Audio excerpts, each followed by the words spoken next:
Hey everyone, welcome to Sell Quick, Ship Quick. So I'm Hugo, half of Sell Quick, Ship Quick. Really, I'm the shipping half. So I wanted to hop on here and share a couple of shipping tips, especially to those who are just starting.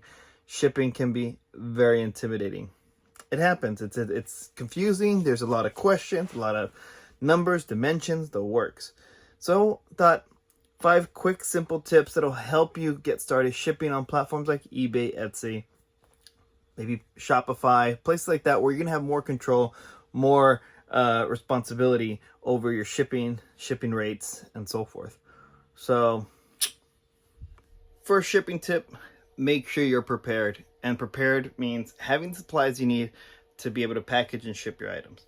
So supplies means anything you need to package, meaning boxes, bubble wrap, poly mailers, and also using things like these white boxes here. These are the USPS priority boxes, and they also have envelopes. Now they have a variety of them, so make sure you use them properly. Some of these are called flat rate, meaning they have the same price for shipping these items as long as they fit without modifying those boxes or envelopes. They also have other boxes called shipping boxes. Those can be modified if you need them, but they're great for free boxes if you have items that already fit in this and you're going to need that size anyways. The most important thing about shipping supplies is making sure you have the right size for your items. For example, if you're doing mostly clothing, you're going to want to use things like this. This is a poly mailer. Poly mailers, if you get most of them the same size, because most items you can fold them to the size of about roughly 12 by 10 or even smaller. Now the importance there is dimensions and weight. The bigger the poly mailer, the bigger the dimensions and the more weight it's going to have. And that weight will add up. And slowly you're going to be finding out that certain items could have shipped for first class, but because of their packaging weight are starting to tip over onto priority. When it comes to things like bubble wrap, do your best to find a price that works for you. Now, if you're in a pinch and you need things today, you're going to find yourself going to places like Target or Walmart, and you're going to pay a little bit more per foot in terms of the bubble wrap. Now, if you get ahead of it, you can buy big rolls, have them shipped right to your house from Amazon or any of the other websites. Plenty around to look for and compare prices. Tip number 2. That's going to be knowing your numbers. And knowing your numbers sounds intimidating because it's going to be like, oh, this is why I didn't want to ship in the first place. There's too many numbers, too many variables. I don't want to ship. Well, it's simple. All you need to know is your dimension and weight of the package. And the package, by that, it's not the item by itself. It's the final package weight with any padding you might add. So if you have a box and you added bubble wrap and all, you got to put that all in consideration. So if you're going to try to figure this out early, you might want to semi-package your item just to see what box you're going to use and how much wrapping, and then get that weight. Using this dimension and weight, then you can go in and on places like eBay, you can do calculated shipping, where you don't even have to think too much. All you got to do is put down that information, and then you'll be able to get a shipping rate based off where your buyer is. And you don't have to worry about it anymore. Once you list your item, if a buyer, in New York purchases your item and you're in California, then automatically eBay is going to tell them how much it's going to cost. But you have to be accurate. Make sure you get your numbers right, just so that you don't have to pay any extra out of your pocket. You could also use this information to, help yourself understand what it might cost to ship something if you're not using calculated shipping. So, for example, we live in California. So what I'll do is I'll get that information, dimension, weight, and then I'll put it down and I'll say how much would it cost, and I put in a zip code from New York. It's what I'm just thinking of, a far point from us. And then I get an idea. So if I do that calculation and it says $20, then you know what? We'll charge $20. Now you might be concerned, but what if it doesn't actually cost $20 to ship the item at the end because the person actually lives in California? Well, always keep in mind, when you're charging for things like shipping, it's not just the cost of the shipping in terms of what you pay the USPS, for example, or FedEx. It's also the cost of your material.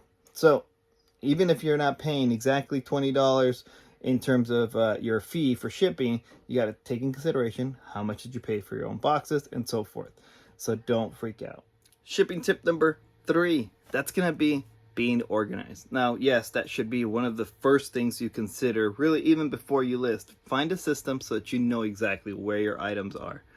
As you see behind here, we got all these bins. They have numbers, and that's because we use a custom SKU system. And all that means is we have a specific number for each item. So, for example, we might have an item that says what is that? A59. So, is that A59? Yes, that is A59.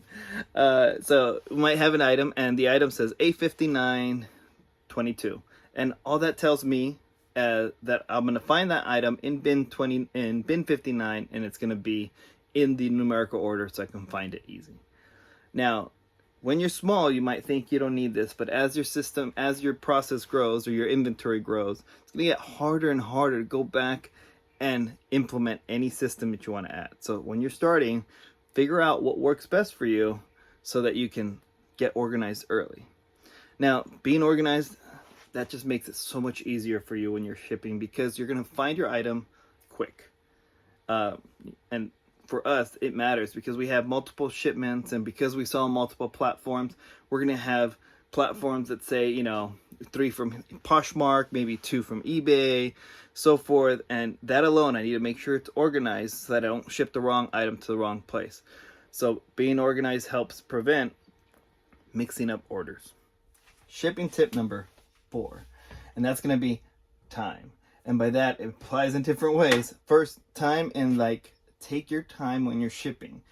Don't freak out, don't rush it and make a mistake. Go as fast as you can to make sure that you don't make the mistakes. And mistakes mean you pick up the wrong item, you stick the wrong label on the wrong package, and you mix things up. Just because you try to speed things around in the beginning, you might end up paying for it later. So that's one way. Second way time is important is time for handling. In terms of when you ship something, if we get a purchase, we like to ship it same day if possible. But at the very least, try doing one day if possible, because what that helps is it's going to help buyers feel, okay, if I buy this today, I can get it shipped out by tomorrow and I'll get my item sooner. All that together means, better sales or higher sales, because people want their items quicker. Thanks to big businesses that we all know online, like Amazon and Target, you get your items quick. So they kind of expect that from small sellers as well. So do your best to get your items out as soon as possible. Now, if you can't, and say you only could ship, say, twice a week, make sure you stick to that schedule so that your buyers are going to constantly know when you get your items shipped out. And tip number 5, that's going to sound kind of weird, but it's going to be, don't be afraid to ask questions.